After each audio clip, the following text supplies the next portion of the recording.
ചിത്രോദയം സ്നാപ് ന്യൂസിലേക്ക് സ്വാഗതം. നടനും MLA-യുമായ എം മുകേഷിനെതിരായ ആരോപണം വീണ്ടും ഓർമ്മിപ്പിച്ച് കാസ്റ്റിംഗ് ഡയറക്ടറായ ടെസ് ജോസഫ്. നിയമം അധികാരമുള്ളവർക്ക് വേണ്ടി സൃഷ്ടിക്കപ്പെട്ടിട്ടുള്ളതാണ്. എവിടെയാണ് പ്രതീക്ഷ? കുറച്ച് കാര്യങ്ങളൊക്കെ എനിക്ക് വ്യക്തമായി വരുന്നുണ്ടെന്നും ടെസ് ജോസഫ് ഇൻസ്റ്റാഗ്രാമിലൂടെ വ്യക്തമാക്കി. 2018 മുകേഷിനെതിരെ ടെസ് ജോസഫ് മീറ്റു ആരോപണം ഉന്നയിച്ചത്. ഒരു ടെലിവിഷൻ പരിപാടിയുടെ ഷൂട്ടിങ്ങിനിടെ 19 വർഷം മുമ്പ് മുകേഷ് ചെന്നൈയിലെ ഹോട്ടലിൽ വെച്ച് മോശമായി പെരുമാറിയെന്നായിരുന്നു മുകേഷിന്റെ പേരെടുത്ത് പറഞ്ഞുകൊണ്ട് ടെസ് ജോസഫ് നടത്തിയ വെളിപ്പെടുത്തൽ. ഇന്ന് എക്സായി മാറിയ അന്നത്തെ ട്വിറ്ററിലൂടെയായിരുന്നു ടെസ് ജോസഫിന്റെ തുറന്നു പറച്ചിൽ. കോടീശ്വരൻ പരിപാടിയുടെ ഷൂട്ടിങ്ങിനിടെയാണ് മോശമായ പെരുമാറ്റമുണ്ടായത്. കോടീശ്വരൻ പരിപാടിയുടെ അണിയറ പ്രവർത്തകരിലുണ്ടായിരുന്ന ഏക വനിതയായിരുന്നു ടെസ് ജോസഫ്. പരിപാടിയുടെ സാങ്കേതിക പ്രവർത്തകയായിരുന്നു ഇവർ. ഹോട്ടലിൽ ടെസ് താമസിച്ചിരുന്ന മുറിയിലേക്ക് നിരന്തരം വിളിക്കുകയായിരുന്നു മുകേഷ് എന്നവർ ആരോപിക്കുന്നു. ഫോൺ വിളി മണിക്കൂറുകളോളം നീണ്ടു. പിന്നീട് മുകേഷ് താമസിച്ചിരുന്ന മുറിയുടെ അടുത്തേക്ക് തന്റെ റൂം മാറ്റി. ഇതോടെ ഭയപ്പെട്ടുപോയ താൻ പരിപാടി നിയന്ത്രിച്ചിരുന്ന ഡെറിക് ഒബ്രയാനെ, ഇന്നത്തെ തൃണമൂൽ കോൺഗ്രസ് MP, അദ്ദേഹത്തെ വിവരം അറിയിച്ചു. മണിക്കൂറുകൾക്കുള്ളിൽ തന്നെ നാട്ടിലേക്ക് മടങ്ങാനുള്ള വിമാന ടിക്കറ്റ് അദ്ദേഹം ഇടപെട്ട് സംഘടിപ്പിച്ച് തന്നുവെന്നും ടെസ് ജോസഫ് അന്ന് വ്യക്തമാക്കി. അതേസമയം തനിക്ക് ഇങ്ങനെ ഒരു സംഭവം പോലും ഓർമ്മയില്ലെന്നായിരുന്നു മുകേഷ് നടത്തിയ പ്രതികരണം. ടെസ് ജോസഫ് എന്ന കുട്ടിയെ തനിക്ക് ഓർമ്മ പോലുമില്ല. ആരോപണം ശരിയെങ്കിൽ അവർ ഇത്രകാലം എവിടെയായിരുന്നു എന്നതായിരുന്നു മുകേഷിന്റെ വാക്കുകൾ. ടെലിവിഷൻ ഷോ വർഷങ്ങൾക്ക് മുമ്പ് നടന്നതാണ്. ആരോപണത്തെക്കുറിച്ച് അറിയില്ല. പെൺകുട്ടിയെ ഓർമ്മ പോലുമില്ല.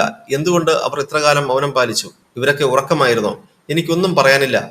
നിങ്ങൾ എന്താണെന്ന് വെച്ചാൽ ചെയ്തോ, വേണമെങ്കിൽ സുപ്രീം കോടതിയെ സമീപിച്ചോ എന്നും മുകേഷ് അന്ന് അഭിപ്രായപ്പെട്ടിരുന്നു. എന്നാൽ ഇപ്പോൾ തനിക്കെതിരായ ആരോപണം രാഷ്ട്രീയ നീക്കമാണെന്ന് നടനും കൊല്ലം MLA-യുമായ മുകേഷ്.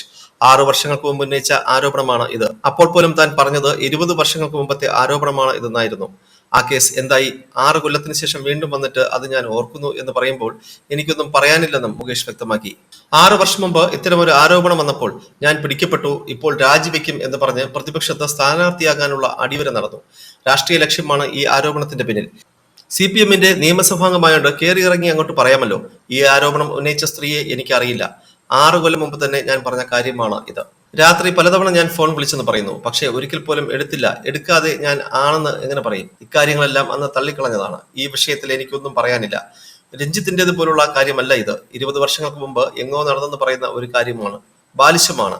ആരാണ് ഇതിനൊക്കെ പിന്നിലെന്ന് തനിക്ക് അറിയില്ലെന്നും മുകേഷ് വ്യക്തമാക്കി. കാസ്റ്റിംഗ് ഡയറക്ടറായ ടെസ് ജോസഫ് ആയിരുന്നു 6 വർഷങ്ങൾക്ക് മുമ്പ് താൻ ഉന്നയിച്ച ആരോപണം വീണ്ടും ഓർമ്മിപ്പിച്ചുകൊണ്ട് രംഗത്ത് വന്നത്. നിയമം അധികാരമുള്ളവർക്ക് വേണ്ടി സൃഷ്ടിക്കപ്പെട്ടിട്ടുള്ളതാണ്. എവിടെയാണ് പ്രതീക്ഷ? കുറച്ചു കാര്യങ്ങളൊക്കെ തനിക്ക് വ്യക്തമായി എന്നും ടെസ് ജോസഫ് ഇൻസ്റ്റാഗ്രാം സ്റ്റോറിയിലൂടെ വ്യക്തമാക്കി. അതേസമയം സിദ്ദിഖിന്റെ രാജിയിൽ അഭിപ്രായം പറയാൻ ഇല്ലെന്നായിരുന്നു മുകേഷിന്റെ പ്രതികരണം.